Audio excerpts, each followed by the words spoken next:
इस पेपर को अपन हल करते हैं।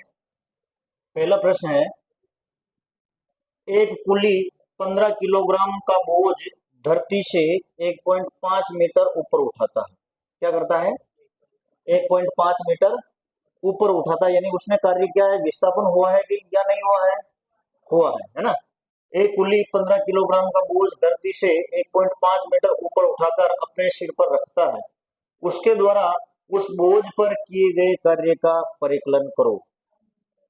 यानी किया गया कार्य बराबर क्या होता है? W इज इक्वल टू क्या होता है? एफ डी होता है। क्या होता है? F D. और यहां पर एफ डी का मतलब क्या है? एम जी एच। एफ का मतलब क्या है? एम जी। एफ का मतलब क्या है? M G. और उसने कितनी ऊंचाई तक उठाया है? 1.5 मीटर। तो देखिए एम का मान कितना है? 15। जी का मान कितना है? 10। और एच का मान कितना है? 1.5। तो कितना जूल हो गया? 225 जूल। कितना हो गया? 225 जूल। तो इस प्रश्न का उत्तर 225 जूल यानी कि डी होगा। जिसने डी करा है उसको ठीक कीजिए। यहाँ पर आपका जो किया गया कार्य शून्य नहीं होगा। किया गया कार्य शून्य कब होगा? जब कुली उसको बोझ को लेकर के खड़ा है, उस स्थिति में कार्य क्या होगा? शून्य होगा। यहाँ पर कुली ने वस्तु को उठाया है, उठा करके सिर पर रखा है, ऊंचाई भी दे रखी है, इतनी ऊंचाई से इसने उठाया है, इसलिए किया गया कार्य कितना होगा? 225 जूल। नेक्स्ट देखिए, 20 मीटर प्रति सेकंड के वेग से गतिशील किसी m द्रव्यमान की वस्तु की गतिज ऊर्जा 25 जूल है, तो वस्तु का द्रव्यमान कितना है? काइनेटिक एनर्जी का सूत्र क्या होता है? E के is equal to half m v square. अब आप लोग देखिए E के का मान कितना दे रखा है? 25 इज इक्वल टू 1/2। एम अपने को ज्ञात करना है और V का मान कितना है? तो 10 इंटू 10। वज्र गुणा कर लीजिए, क्या हो जाएगा? 25 के साथ में कौन जुड़ जाएगा? 2 जुड़ेगा कि नहीं जुड़ेगा? 25 के साथ में 2 जुड़ेगा और ये चीजें जो कहाँ आ जाएगी? नीचे। 25 इंटू 2 बटा 10 इंटू 10 यानी 50 बटा 100। इसको अपन हल करते हैं तो 0.50 kg। 0.50 kg। तो इसमें आंसर क्या रहेगा आपके? सी। प्रश्न नंबर 2 का आंसर क्या होगा? सी आंसर रहेगा। नेक्स्ट चलते हैं, प्रश्न नंबर 3। 2 किलोग्राम के एक पिस्टल से 20 ग्राम द्रव्यमान की एक गोली 150 मीटर प्रति सेकंड के क्षैतिज वेग से छोड़ी जाती है। पिस्टल के पीछे हटने का वेग ज्ञात कीजिए। संवेग संरक्षण का नियम काम में लेना है। m1u1 plus m2u2 is equal to m1v1 plus m2v2। ये फॉर्मूला अपने को काम में लेना है। क्योंकि इसका प्रारंभिक वेग क्या है? शून्य है। दोनों का प्रारंभिक वेग क्या है? शून्य है, इसलिए इसका टोटल मान कितना आ जाएगा? 0। कितना आ जाएगा? और इधर m1 छोटी वस्तु को मान ले सकते हैं अपन, है ना। m1 का मतलब आप क्या मान लो? छोटी वस्तु कौन सी है? जैसे ये गोली है, इसका द्रव्यमान कितना है? 20 ग्राम। तो 20 ग्राम को पहले आपको किस में कन्वर्ट करना है? किलोग्राम में। किस में कन्वर्ट करना है? यानी 20 में किसका भाग लगाना है? 1000 का। अब 20 में 1000 का भाग लगाइए, बताइए कितना आएगा? 0.02। कितना आएगा? 0.02 या फिर 0.020। जीरो आगे कितने जीरो लगे उससे कोई फर्क नहीं पड़ने वाला। तो अपन ये जैसे कि देखते हैं 20 बटा 1000, 2 जीरो तो यहां से आ गए और 1 जीरो और लगाना, तो ये क्या हो गया? 0.020 यानी कि 0.02। अब देखिए V1 का मान कितना है, गोली का कितना है 150 प्लस M2 का मान बताइए, पिस्टल का कितना है 2 किलो इंटू पिस्टल का वेग V2। ठीक है, अब आप लोग ये देखिए यहां तो 0 हो गया, इसको इससे गुणा कीजिए, कितना आ जाता है, करो गुणा देखें,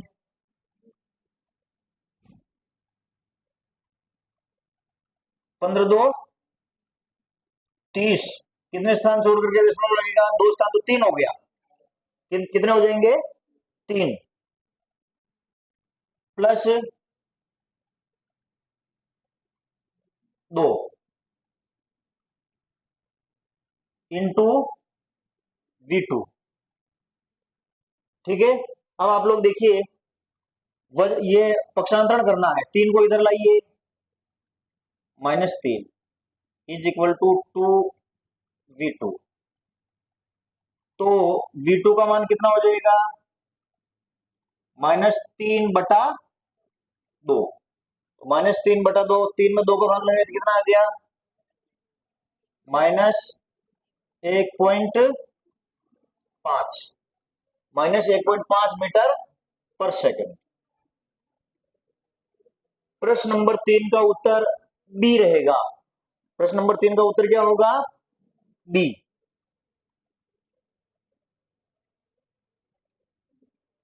प्रश्न नंबर 4 देखिए,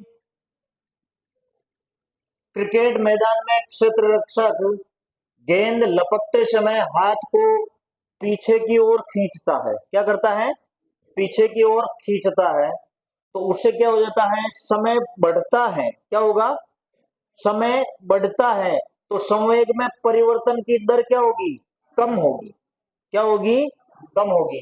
यानी कि क्रिकेट मैदान में क्षेत्र रक्षक गेंद लपकते समय हाथ को पीछे की ओर खींचता है, इससे संवेग में परिवर्तन की दर क्या हो जाती है, कम हो जाती है, क्या हो जाती है, कम हो जाती है। इधर देखिए ऐसा इसलिए है, ऐसा इसलिए क्योंकि अपन ने ये देखा था गुरुत्वाकर्षण के द्वितीय नियम के अनुसार वस्तु पर लगाया गया बल संवेग में परिवर्तन की दर के समानुपाती होता है, संवेग में परिवर्तन की दर के क्या होता है, समानुपाती होता है। अब आप लोग देखिए ये तो हो गया आपके संवेग हुआ, और इसमें परिवर्तन का मतलब क्या हो गया, बटा टी, क्या हो गया, संवेग में परिवर्तन हुआ कि नहीं हुआ। अब आप लोग ये देखिए संवेग में परिवर्तन, चूंकि समय क्या लग रहा है, ज्यादा लग रहा है, समय क्या लग रहा है, ज्यादा। यहां पर अगर देखिए बड़ा मान आएगा तो वैल्यू जो है वो क्या हो जाएगी, घटेगी या बढ़ेगी, घटेगी, क्या होगा, वैल्यू क्या हो जाएगी, घट जाएगी, इसलिए समय ज्यादा लगेगा, इसका मतलब संवेग में परिवर्तन की दर जो है वो क्या हो जाएगी, कम हो जाएगी। तो संवेग में परिवर्तन की दर को कम करने के लिए क्षेत्र रक्षक क्या करता है, अपने हाथों को पीछे की ओर खींचता है।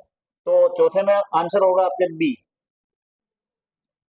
प्रश्न नंबर 5, कौन सा कथन असत्य है, यानी कि गलत कथन कौन सा है, ये 4 कथन दिए गए। घर्षण बल सदैव वस्तु की गति को बनाए रखता है, गलत, क्योंकि घर्षण बल तो क्या करता है, गति का विरोध करता है, घर्षण बल क्या काम करता है, गति का विरोध करता है, तो ये तो क्या हो गया, ये तो कथन क्या है, गलत हो गया। किसी सुनो, मतलब ये कथन क्या है, गलत है, यानी कि उत्तर सही हो सकता है ना। दूसरा, किसी वस्तु पर असंतुलित बल कार्यरत है तो वस्तु गति करती है, ये कथन क्या है, सही है। संवेग एक सदिश राशि है, ये कथन भी क्या है, सही है। गुरुत्वाकर्षण का सार्वत्रिक नियम प्रत्येक खगोलीय वस्तु पर लागू होता है, ये भी कथन क्या है, सही है। तो यहाँ पर प्रश्न के अनुसार गलत कथन कौन सा है, ए। तो 5वें में आपका आंसर आएगा ए। गलत कथन कौन सा है, असत्य कथन कौन सा है, घर्षण बल सदैव वस्तु की गति को बनाए रखता है, ये क्या है, असत्य कथन है। अब देखिए प्रश्न नंबर 6, दो पिंडों के मध्य यदि दूरी को 2 गुना कर दिया जाए, दो पिंडों के मध्य यदि दूरी को क्या कर दिया जाए, 2 गुना कर दिया जाए। अब आप लोगों को ये भी पता है कि जो गुरुत्वाकर्षण जो बल है वो दूरी के वर्ग के व्युत्क्रमानुपाती होता है, दूरी के वर्ग के व्युत्क्रमानुपाती होता है। थोड़ा सा दिमाग ये भी लगा लीजिए, दो पिंडों के मध्य यदि दूरी बढ़ाएंगे, इसका मतलब पहले जैसे दूरी कम है, अब दूरी बढ़ाएंगे तो गुरुत्वाकर्षण बल कम ही होगा। क्या होगा, दूरी बढ़ेगी तो क्या होगी, गुरुत्वाकर्षण बल क्या होगा, कम ही होगा। तो आप लोगों को कम गुणा करना, ऐसा नहीं गुणा कर दिया 5 गुणा 10 गुणा, क्योंकि दूरी बढ़ रही है, इसका मतलब आकर्षण बल क्या होगा, कम ही होना। आंसर किसमें आएगा, कम में आएगा या गुणा में आएगा, कम में आएगा, यानी 2 गुना हो जाएगा। डबल तो कैसे होगा जब दूरी बढ़ गई है ना, 4 गुना भी हो ही नहीं सकता है। तो कितना हो जाएगा, 1/4 गुना। क्यों, क्योंकि दूरी के वर्ग के व्युत्क्रमानुपाती होता है, दूरी के वर्ग के व्युत्क्रमानुपाती होता है। दूरी जैसे r है, उसको 2r कर दिया तो उसका वर्ग क्या हो जाएगा, 4r²। क्या हो जाएगा, 4r²। इसलिए क्या हो जाएगा, 1/4 गुना हो जाएगा। कितना हो जाएगा, 1/4 गुना। इसका आंसर ये होगा। क्वेश्चन नंबर 7, निम्न में से सत्य कथन है, भार का मात्रक जूल होता है, नहीं होता है। भार का मात्रक क्या होता है, न्यूटन होता है। भार का मात्रक क्या होता है, न्यूटन होता है। तो ये कथन तो क्या है, गलत है। पृथ्वी वस्तुओं को अपनी ओर आकर्षित करती है, इसे गुरुत्वीय बल कहते हैं, ये कथन क्या है, सही है। संवेग संरक्षण के नियम के अनुसार टक्कर से पूर्व एवं टक्कर के बाद का कुल संवेग जुड़ जाता है, नहीं जुड़ता, नियत रहता है। टक्कर से पहले का समय और टक्कर के बाद का समय क्या रहता है, बराबर रहता है, नियत रहता है। यही संवेग संरक्षण का नियम है। तो ये कथन भी क्या है, गलत है। एक समान वेग से गतिशील वस्तु त्वरण उत्पन्न करती है, गलत है। एक समान वेग, अगर समान वेग में परिवर्तन होगा तभी तो त्वरण उत्पन्न होगा। वेग में परिवर्तन नहीं हो रहा है, एक समान वेग से गतिशील है, इसका मतलब उसमें त्वरण उत्पन्न नहीं हो रहा। तो ये कथन भी गलत है। तो आंसर सही क्या होगा इसका, सत्य कथन, पृथ्वी वस्तुओं को अपनी ओर आकर्षित करती है, इसे गुरुत्वीय बल कहते हैं। निम्न में से असंगत युग्म है, देखिए F is equal to capital G capital M small m upon r²। यहाँ पर r आप कैपिटल लिख सकते हैं क्योंकि ये पृथ्वी की त्रिज्या है, किसकी है, और ये जो है गुरुत्वीय बल है। कौन सा बल है, गुरुत्वीय बल है। इसमें कैपिटल M पृथ्वी की त्रिज्या है, कैपिटल G क्या है, गुरुत्वीय सार्वत्रिक नियतांक है। अपन ने ये देखा था कि गुरुत्वाकर्षण का जो सार्वत्रिक नियम है वो ये कहता है कि गुरुत्वाकर्षण बल दो पिंडों के द्रव्यमानों के समानुपाती, गुणनफल के क्या होता है, समानुपाती, तथा उनके बीच की दूरी के वर्ग के व्युत्क्रमानुपाती होता है। तो यानी कि ये जो स्टेटमेंट है ये तो क्या है, सही है। P is equal to mv, यानी P का मतलब क्या होता है, संवेग। P का मतलब क्या है, संवेग का मतलब क्या हो गया, वेग में क्या गुणा हो जाता है, द्रव्यमान। वेग से क्या गुणा हो जाता है, तो द्रव्यमान इंटू वेग, ये संवेग होता है। ये भी कथन क्या है, ठीक है। W is equal to F V, W is equal to F V, क्या ये संभव है, नहीं है, क्योंकि W इज इक्वल टू क्या होता है, किया गया कार्य एफ डी होता है। क्या होता है, एफ डी, ठीक है ना, एफ वी नहीं होता है। हाँ आगे देखिए, V minus u is equal to 80, क्या ये ठीक है, ये इसको आप कैसे भी निकाल सकते हैं। त्वरण किसे कहते हैं, वेग में परिवर्तन की दर। इसको ऊपर ले जाइए तो क्या हो जाएगा, 80 is equal to V minus u. अगर आप लोग ऐसे नहीं करके यू करें गति के प्रथम समीकरण से, तो V is equal to u plus 80, तो यहां से क्या आ जाएगा, V minus u is equal to 80। तो ये स्टेटमेंट भी क्या है, सही है। तो अपना आंसर सही कौन सा होगा इसका, 8वें में सी। क्वेश्चन नंबर 8 का जो आंसर रहेगा वो क्या रहेगा, सी। नेक्स्ट देखिए, वृत्तीय पथ पर कोई वस्तु गतिमान है। किस पथ पर गतिमान है? वृत्तीय पथ पर गतिमान वस्तु का वेग सूत्र होगा। वेग का मतलब चाल मान लो इसको। चाल बराबर क्या होता है? दूरी बटा दूरी। कितनी होगी? समय क्या है? टी। तो आप लोगों को ये नहीं करना था, ये भी नहीं करना था, आप लोगों को आंसर ये करना था। 90 में क्या है? सी। परिधि बटा समय। 90 में क्या है? सी। क्वेश्चन नंबर 10 देखिए, निम्न में से गति के लिए असत्य समीकरण कौन सा है? गति के लिए असत्य समीकरण कौन सा है? V square minus u square बराबर 2s क्या होता है? 2as होता है। इसलिए पहला क्या है? गलत है। क्या ये ठीक है? ut plus half a t square बराबर एस, यानी एस बराबर ut plus half a t square. ये गति का कौन सा समीकरण है? दूसरा। v is equal to u plus a t, ठीक है। गति का कौन सा समीकरण? पहला समीकरण। 2as is equal to v square minus u square, सही है। ये गति का तीसरा समीकरण है। अतः अपना उत्तर क्या होगा? ए। 10वें का उत्तर ए है ना। अगला देखिए, एक कण जिसका द्रव्यमान 0.02 किलोग्राम है, 10 सेकंड में उसका वेग 5 मीटर प्रति सेकंड से 15 मीटर प्रति सेकंड हो जाता है। उस कण पर कार्यरत बल होगा। उस कण पर कार्यरत बल होगा। चूंकि बल F इज इक्वल टू क्या होता है?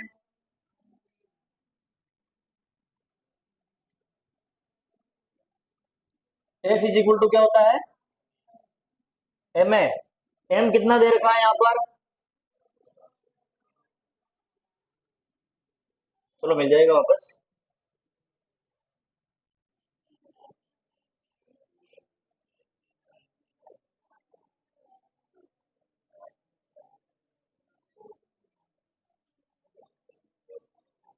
हाँ देखिए, अपने पास क्या है? F इज इक्वल, बल का मतलब जैसे ही बल आता है तो आपके दिमाग में ये चीज आ जानी चाहिए। F इज इक्वल टू क्या होता है? एम ए।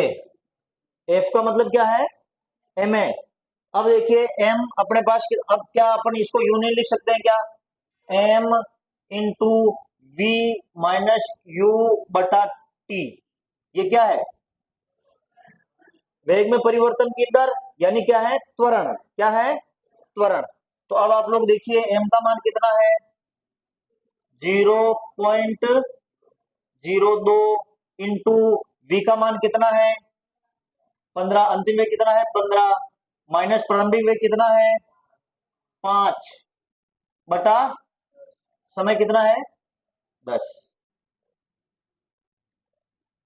0.02 इंटू 10 बटा, इससे तो ये कट गया है, तो पीछे कितना रहा? 0.02 न्यूटन। तो इसका आंसर क्या होगा? डी। 11वें का आंसर क्या रहेगा अपने? डी आंसर रहेगा। ये समझ में आ गया आप लोगों को, है ना। 12वां देखिए, दो भिन्न द्रव्यमान की वस्तुएं हैं। दो क्या है? भिन्न भिन्न द्रव्यमान की वस्तुओं में से एक कार एक बस हो सकती है, या फिर एक बस एक ट्रेन हो सकती है, एक मोटरसाइकिल एक बस हो सकती है। यानी उनका द्रव्यमान क्या है? भिन्न भिन्न है, लेकिन उनका संवेग नियत है। क्या नियत है? संवेग नियत है। तो उनकी गतिज ऊर्जा उन वस्तुओं के द्रव्यमान के व्युत्क्रमानुपाती होगी। संवेग में क्या होता है? संवेग के लिए ई के का मान क्या होता है? P square upon 2m। यदि ये वाला नियत है, संवेग क्या है? नियत है, उस स्थिति में जो काइनेटिक एनर्जी जो है वो इनवर्सली प्रोपोर्शनल होती है किसके? द्रव्यमान के। यानी कि द्रव्यमान के व्युत्क्रमानुपाती होता है 12वें में डी, द्रव्यमान के व्युत्क्रमानुपाती। नेक्स्ट क्वेश्चन है प्रश्न नंबर 13। प्रश्न नंबर कौन सा है? 13।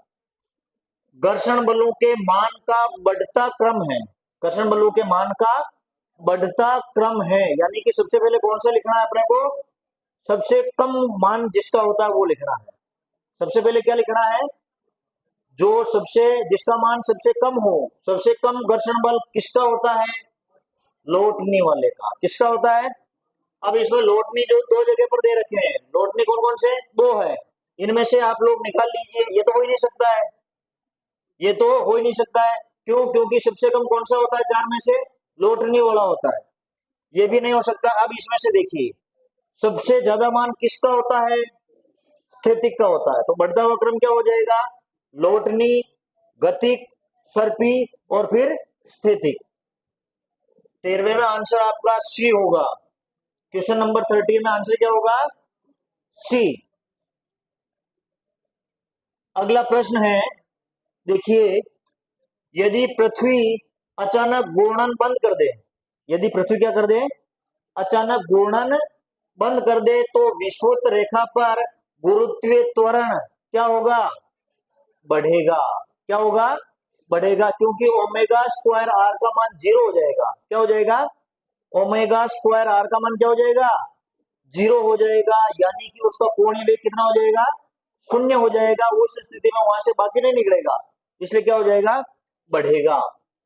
ये अपन ने समझा भी था, पृथ्वी अचानक घूर्णन बंद कर दे तो विषुवत रेखा या भूमध्य रेखा एक ही चीज होता है ना, तो क्या होगा, गुरुत्वीय त्वरण क्या होगा, बढ़ेगा। क्वेश्चन नंबर 15, निम्न में से असत्य कथन है, निम्न में से असत्य कथन है, यानी कि गलत कथन को आपको पहचानना है ना। अब देखिए भार का मात्रक किलोग्राम है, ये कथन ठीक है या गलत है, ये कथन गलत है, तो अपने आंसर में ये एक निश्चित रूप से आएगा, गलत कथन में ये आएगा, क्योंकि भार का मात्रक क्या होता है, न्यूटन होता है। भार का मात्रक क्या होता है, न्यूटन। ये किलोग्राम किसका मात्रक है, द्रव्यमान का मात्रक है। स्टेटमेंट नंबर 2, द्रव्यमान जड़त्व की माप है, ये कथन सत्य है। अपने आंसर में ये कहीं आपको दिख जाए उसको पहले ही हटा देना, इसका मतलब अपना आंसर ये तो हो ही नहीं सकता, ये अपना आंसर नहीं हो सकता। क्यों, क्योंकि द्रव्यमान क्या है, जड़त्व की माप है। भार और बल समतुल्य नहीं हो सकते हैं। भार, ये कथन क्या है, गलत है, ये कथन क्या है, गलत है। एक तो कथन पहला गलत हो गया, एक कथन तीसरा गलत हो गया। अब ये कैसे हो सकते हैं, भार और बल आपको पता है F इज इक्वल टू क्या होता है, ma, और W इज इक्वल टू भी क्या होता है, ma या फिर mg। क्या होता है, ma या फिर mg। ए के स्थान पर अगर वो त्वरण जो है गुरुत्वीय हो तो क्या हो जाता है, mg हो जाता है। पलायन वेग का मान 11.4 किलोमीटर प्रति सेकंड होता है, ये स्टेटमेंट भी गलत है। क्यों, क्योंकि 11.2 किलोमीटर प्रति सेकंड होता है। तो यहां पर अपना आंसर क्या रहेगा, केवल 1, 3 व 4। अपना आंसर क्या होगा 15 में, सी। क्वेश्चन नंबर 15 का आंसर होगा सी। निम्नलिखित में से कौन लोहे पर जिंक की परत जमा करने की प्रक्रिया का वर्णन करता है,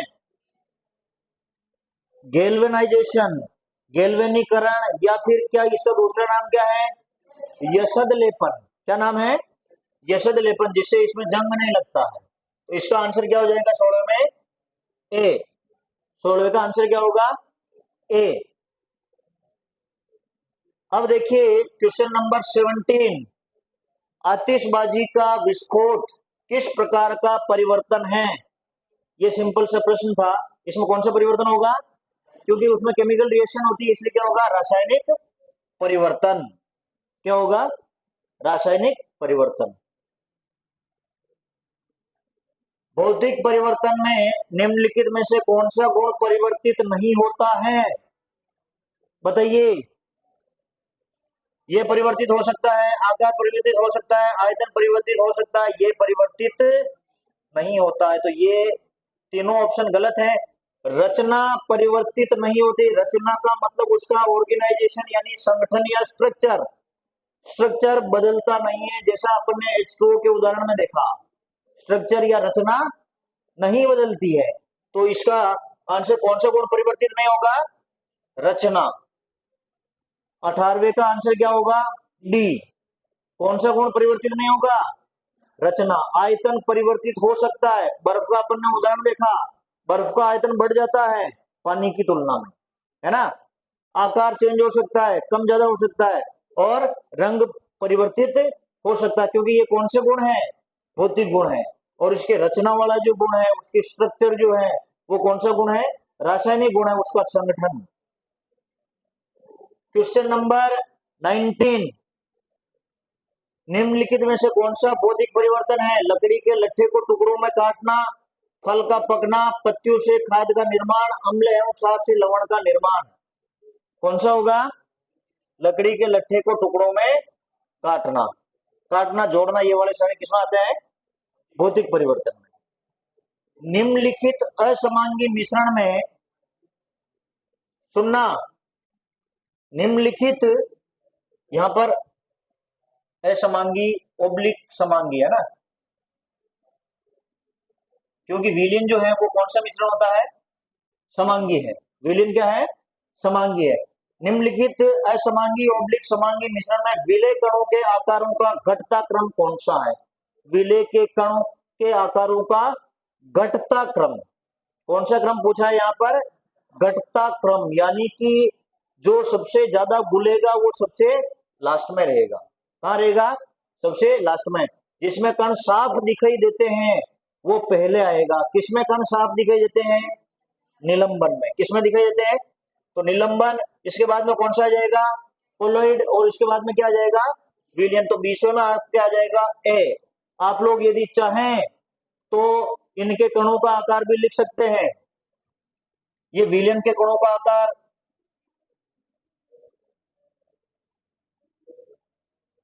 1 नैनोमीटर से कम। किसे?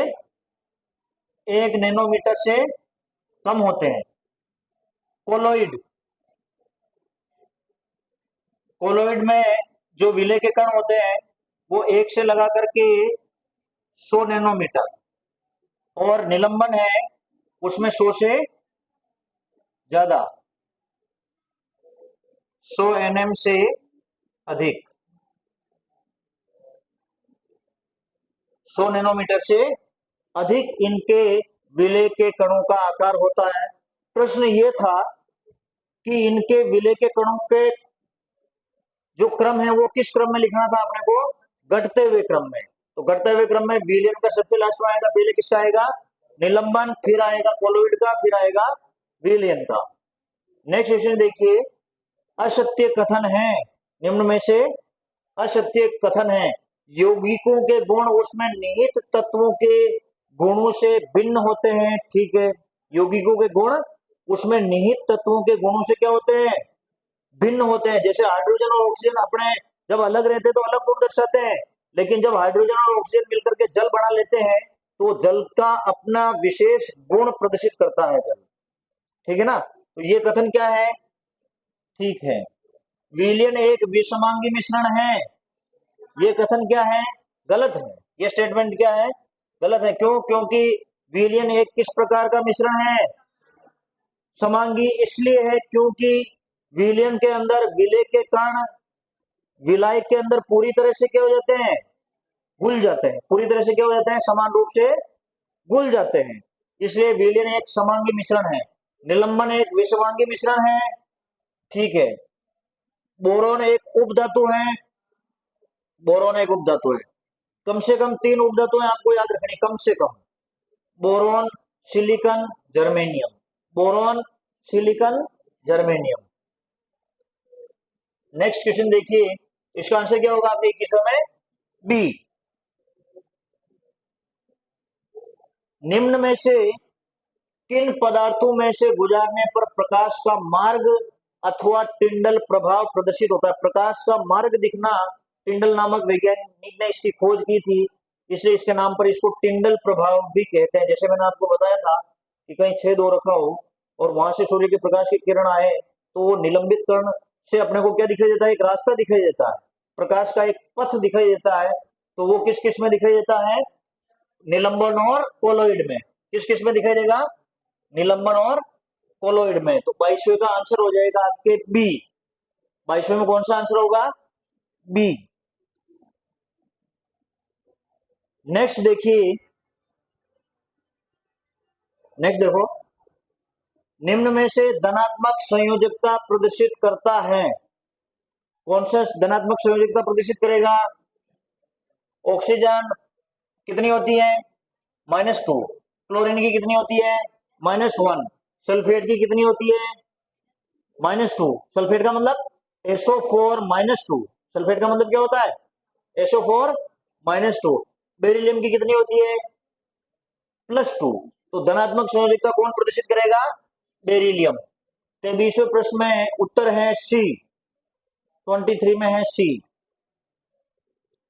नेक्स्ट देखिए, अम्ल को तनुकृत करते समय हाइड्रोजन आयन की सांद्रता, अम्ल को तनुकृत करेंगे यानी अम्ल यानी पानी में क्या मिलाया जाएगा, अम्ल यदि मिलाया जाता है तो हाइड्रोजन आयन की सांद्रता में क्या फर्क पड़ता है, हाइड्रोजन आयन की सांद्रता क्या हो जाती है, घट जाती है।